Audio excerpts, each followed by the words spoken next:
Fourthly, ease their mind, right?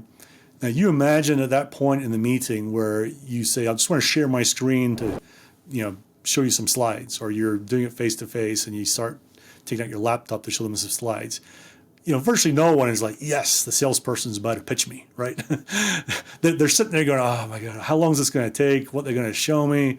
Is this going to be painful like the last one I had to do, right? There's worry, let's say, at least in their mind about what's going to happen next. So just address that, right? Just a simple thing is, look, I've got some things some areas I want to drive the conversation into. I think a few visuals might help us do that. So I'm just going to show you some. Don't worry, it's only 5 slides. It's not really a pitch thing. I just want to use it to drive our conversation a bit further, right?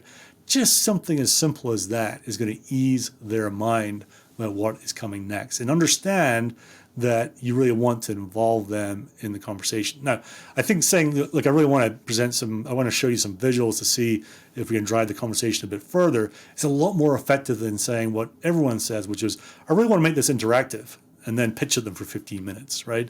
That's not the way to do it. I really want this to make this interactive. Don't say that. Just say, I want to use some visuals just to drive our conversation a little bit further, or some version like that. And then finally, number 5 is make sure that you start strong and impactful at the start of that section of the meeting where you're using the deck to do that.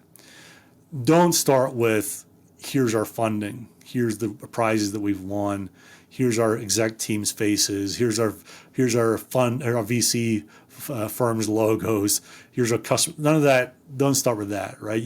It's the old thing. You don't lead someone towards something. You start with the important stuff. You start with things that they're going to care about. You start with dessert first, because that's what's going to draw them into the conversation. Now, what do they care about? They care about their problems. They care about ways to solve their problems. They care about alternative approaches, ways to do things differently, right?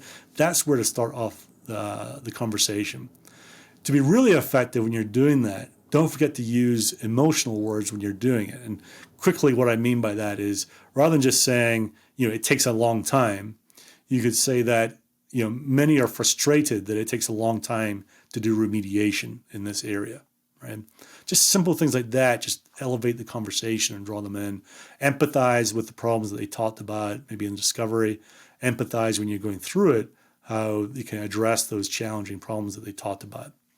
So there we have it, 5 ways to use that first deck more effectively. First one, start every slide with something about them, make it about them. Secondly, make sure your mindset is right going in. Your mindset is about a deeper conversation, not about pitching, lecturing, telling them about stuff. Thirdly, have specific intentional questions ready to go for each slide, which really will drive deeper into the conversation. Ease their mind so they know what they're getting into by looking at your deck. And then fifthly, start strong. Start with things that they're really going to care about, that's going to grab their attention.